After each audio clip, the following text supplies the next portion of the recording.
বারবার একই চিকেন খেয়ে বোর লাগছে, চলুন দেখা যাক একটা নতুন রেসিপি। এর জন্য কড়াইতে সর্ষের তেল গরম করে তাতে দিতে হবে একটু বেশি পরিমাণে আদা রসুন বাটা।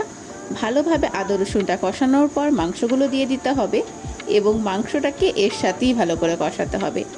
মাংসটা হালকা কষে গেলে দিয়ে দিতে হবে পেঁয়াজ কুচি। এরপর পেঁয়াজের সাথে মিক্স করতে হবে এবং তার সঙ্গে দিয়ে দিতে হবে নুন ও টমেটো।